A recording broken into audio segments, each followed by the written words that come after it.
Welcome to episode 8 of Creativity from Within podcast. Today's topic will be giving as a creative practice how sharing heals and inspires. Our guest is Nokhukanya Hlazo, and today we would be discussing her thoughts on giving as an act of kindness, but also inspiring others on our own creative journeys. Hi, Nokhukanya. Welcome to episode 8 of the Creativity from Within podcast. Thanks for being here. Hi, Roxanne. Lovely to meet you. It's such an honor to be here today. Thank you so much. I'm so happy that you were able to join us. And today we're going to talk a little bit about giving as a creative practice and how sharing heals and inspires. So I would love to get your input as an influencer, which I'm really honored to have you here, on how creativity, how do you think it inspires connection with others? So I'll just, first of all, give me your thoughts, like give me a little background as to what you do, how you got started, and then I'll pick it up from there. Oh, thank you. My name is Nokhukanya Hlazo. Online, I'm known as Queen Noxie. So I do plus size fashion. I do events as well. So I compare and host events, whether it's big birthday parties or weddings. And I started when I just used to volunteer. So when you actually sent me the topic, I found it interesting that what I'm doing definitely is a reflection of what we're talking about today. So I do fashion hauls. Sometimes brands send me clothes, or I talk about my dating experience. I talk about motherhood, just all around things that happen in life. That's what I'm about. Oh, that's wonderful.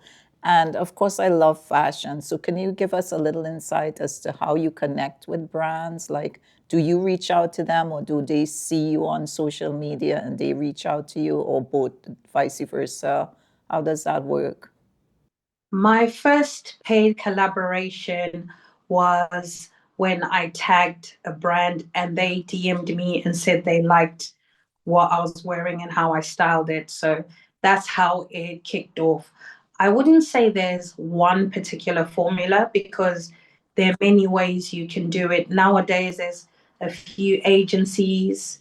If you apply online or Google plus size agencies, not plus size agencies, I beg your pardon, fashion influencer agencies, and you give them your statistics. They'll want your insights to know what demographic and what your numbers, figures, popularity, etc. is. And then that's how they can decide if you fit a certain brand or a certain look that they're going for.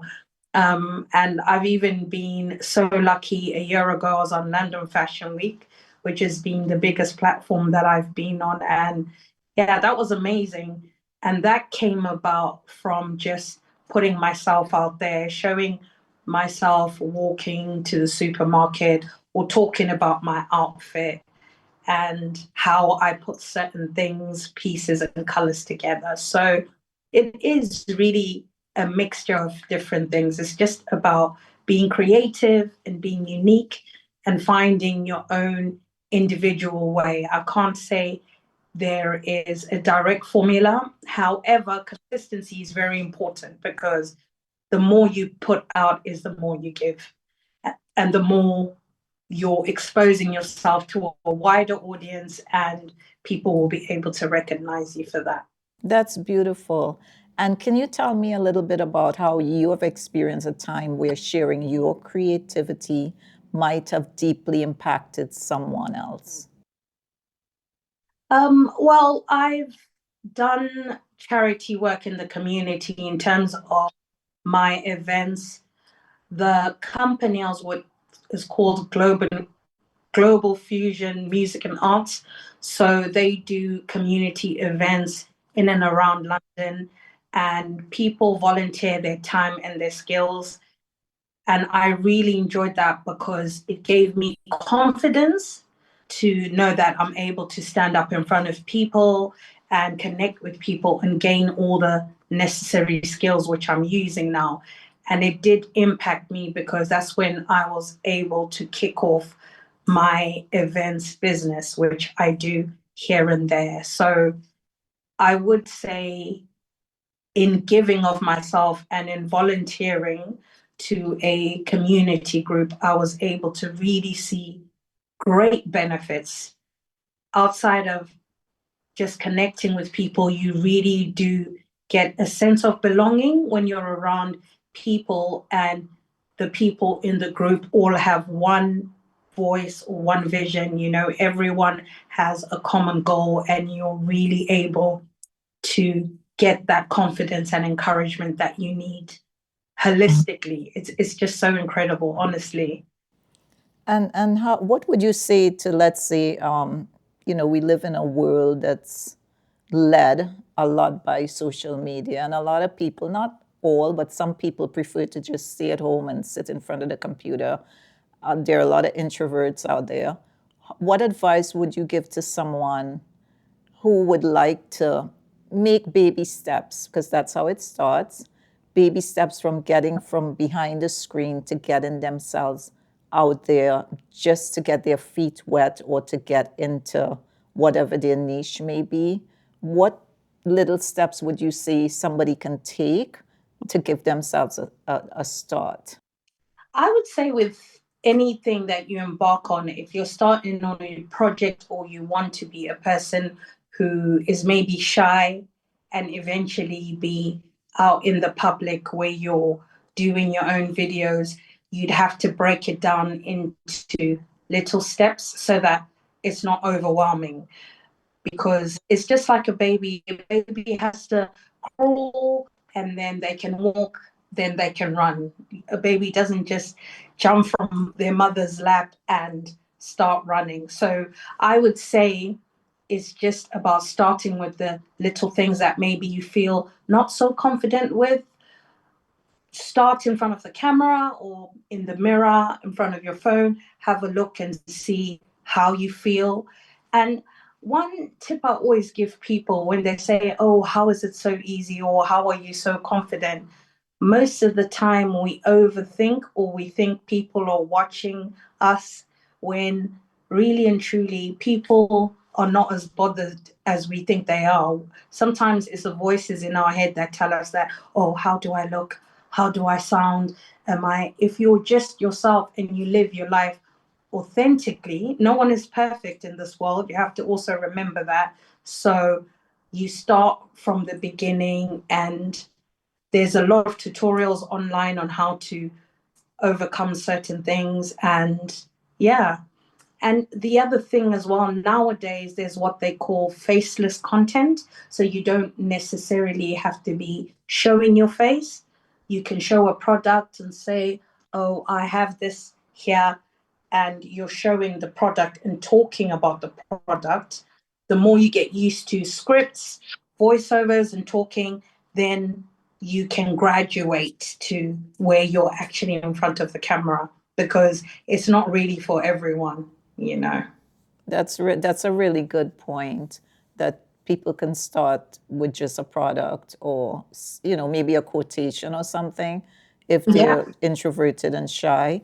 And how can people avoid burnout during, like, you have quite a following, I consider you an influencer on Instagram. How do you Yes. what simple ways do you use to prevent yourself from getting burned out? Like, what do you do in downtime to relax? Because a lot of people don't know how to, streamline and take time out. What tips do you use? Balance is always key in everything we do in life, because if I focus my whole life on taking videos or being online or speaking to my following, I still need to take care of myself holistically, make sure I'm getting enough rest, I'm hydrated, and even learning to say no. And and placing boundaries, because sometimes people demand a lot of things of you. So when you feel that you're tired, it's all right to say, no, I'll come back to that next week. Just be honest and assess the situation. And even in terms of bigger projects, I like to delegate to maybe someone who I know can help me with a certain part of research, because the thing is, we we can easily become hyper independent, and we think, oh, I have to do this, I've got this to do, and da da da. But it's very important to take time and have self-care, switch off the phone, go for a walk, enjoy a bubble bath, just take time and replenish, because we're not machines, and we have to also have the chance to rejuvenate and recharge so that we can take on the world again. That's nice. And you're in London, correct?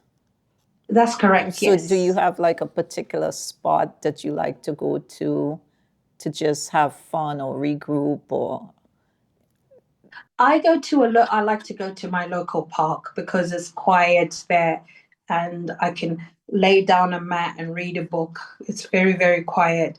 There's a water feature, and it's just so peaceful there.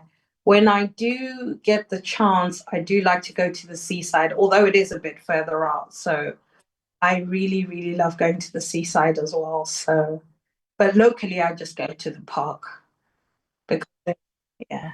and do you have like a mentor? Like when you first started, was there one or two people that guided you throughout the process to get you to where Yes, I you are? did.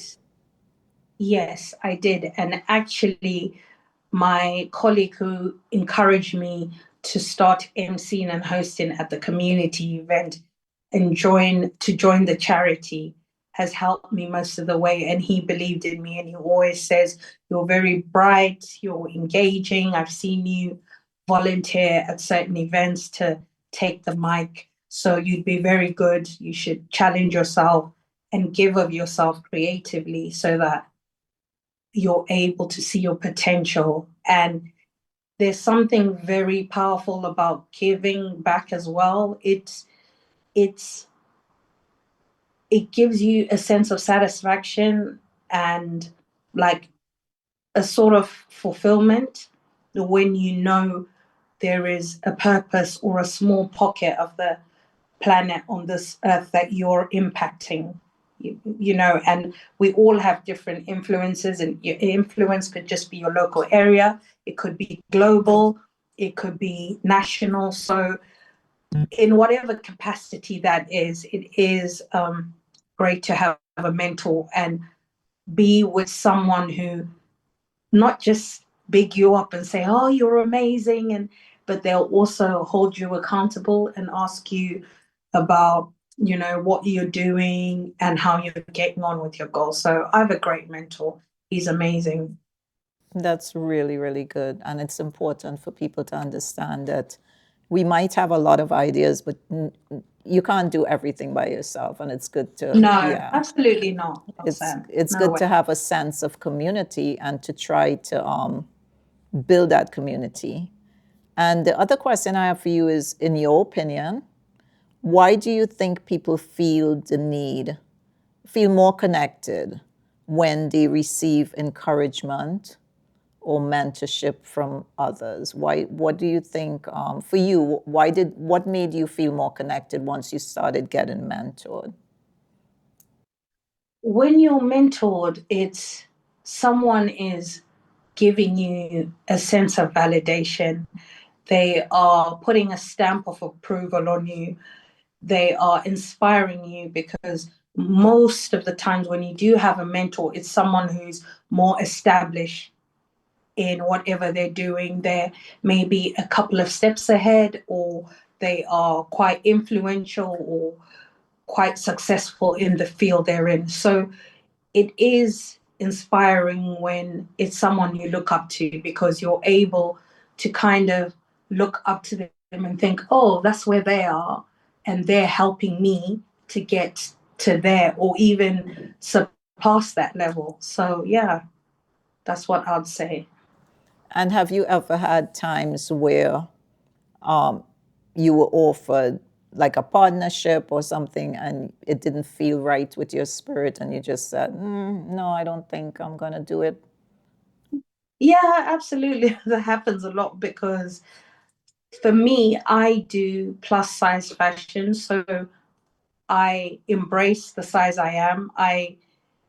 In a society sometimes where you're told don't be obese or fat is ugly or whatever other terms people use, I believe you can be healthy because sometimes where people are considered overweight, it could be a health issue, could be genetics. There's so many other factors that come into, and it's not always about food. Sometimes it is, and maybe there is deeper psychological issues. However, I believe when you are fully functional, you're able to walk and I don't have any health issues. So I'm able to go to the gym, go for a swim. I maintain a healthy lifestyle. So I sometimes get collaborations for weight loss pills and weight loss exercise and I'm like, I mean, it's a personal choice. There's nothing wrong. Absolutely, if someone has health issues, they can lose weight. But I just feel like where I am in my life, I just maintain the best health that I can.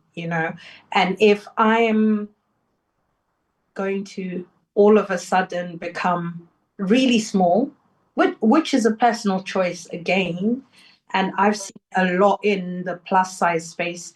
I don't know if it's the same in America, but there's quite a few influencers in the UK that were maybe on the larger size, and all of a sudden they become small and then they lose half of their following because you were showcasing how to navigate and be body positive, etc. Even in London Fashion Week, I was one of the very few plus size models. Everyone else in a world of beauty standards was very slim.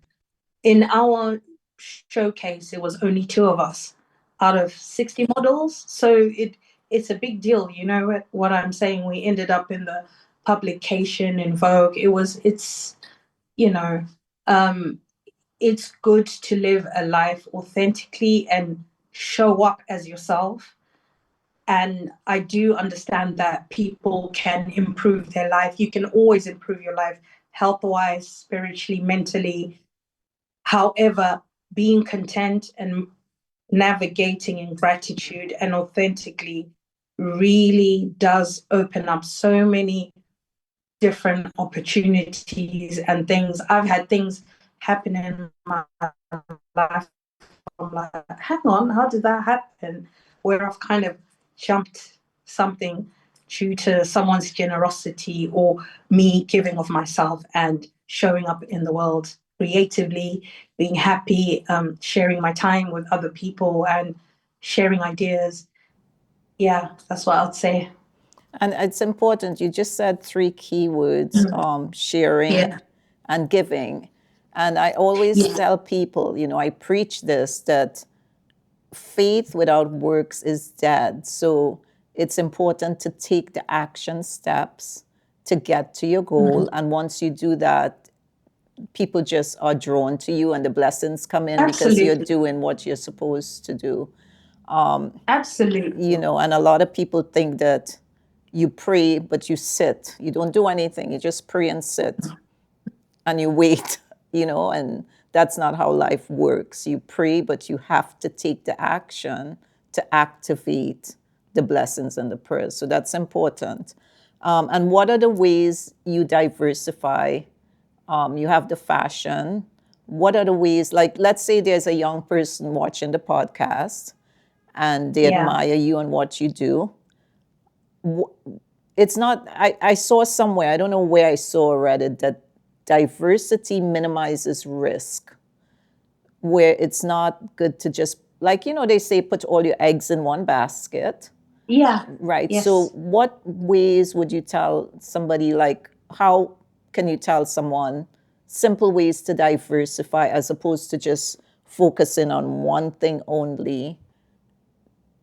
to, get your feet wet in a little areas, other areas? I feel like that's an interesting question and a challenging one at the same time, because sometimes if you stick to one thing, if you're really good at something, you can become an expert at that thing because people know that, oh, she's the fashion girl, or she's the events girl. People put a label. However, there's so many things that are interlinked because I do a little bit of dancing as well. I do English teaching. I do so many different things. I think as a person, it's just important to pinpoint what your points are, and some things are related. So if you're good at cooking, you're probably good at making meal plans or suggesting certain foods or what wine pairs with a certain meal. So in life, you don't have to be a one trick pony. It has its advantages because you're an expert, but it's important to diversify. And a lot of things are interlinked. If someone is doing photography, they can do events hosting, they can recommend venues, all those things are interlinked because it's an event. Or if I wanted to do like what I do with my events hosting, I've been really considering DJing. I'm thinking, oh, shall I do a little course in DJing? Because most of the time when people want a compare, someone to announce or do the program, they need the music. So if I was able to put that under my belts, then it would be a win-win for me and I can charge more. So it's all about looking at how system and things are interlinked. Once you're able to pinpoint those things, then it's easier to diversify. I love that. And it's so important and so true. I remember years ago, someone recommended the book, What Color is Your Parachute? And that, Right. it picks up, like I started off as a graphic designer. Then I became a Mm-hmm. librarian because I was a graphic designer at a library. Then I Oh, retired and right. started doing art professionally. And you're right, it's all like you do your fashion, you do runway shows, but you Mm-hmm. also have your event planning. So you can wear one of the fashion outfits to plan an event. Absolutely. So I love Absolutely. this. I love this. And I hope that people can get a lot from this conversation because it's amazing. And a lot of times we are our own worst enemies. And like you said, Absolutely. sometimes society pressures us to fit into a mold, and we're all different, and it's good to be unique and it's good to be yourself. I'm known sometimes for being awkward, but it works for me, and we all have what works for us. And it's important not to try to be like other people. And I love what you're doing.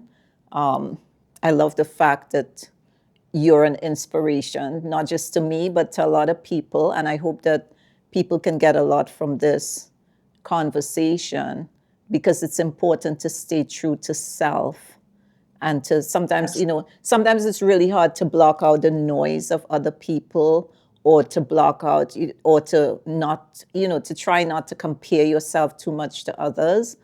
And I think the focus for a lot of people should be to just, it's hard, but not pay so much attention to what other people are doing and focus on your Yeah. own gifts. And if you had to leave with a few parting words to somebody coming up who they're not sure how to fit in, what can you, based on your experience, what inspiring parting words can you give to somebody looking who's inspired by everything you said? There is only one you. The way you walk, your accent, your, like what you said, your quirkiness, and not everyone fits in one mold. There is so many different types of people, races, styles in this world. So when you're yourself and you show up as who you really are, it's not difficult because you're not putting on a mask, you're not pretending, you're not trying to be something you're not. That's what makes people great, when they're authentic and you can feel that the energy that they exude is really who they are. Sometimes as people, we can actually tell when we meet someone that, is this person, you Yeah. start to question and think, oh, I'm a bit confused. But if someone is genuine and they're warm and they're generous, or they give of themselves, it's very easy for things to be given back. So, the law of giving is, if you give up, you also get back, but also do it with the right intentions. So that's what I would say. That's beautiful.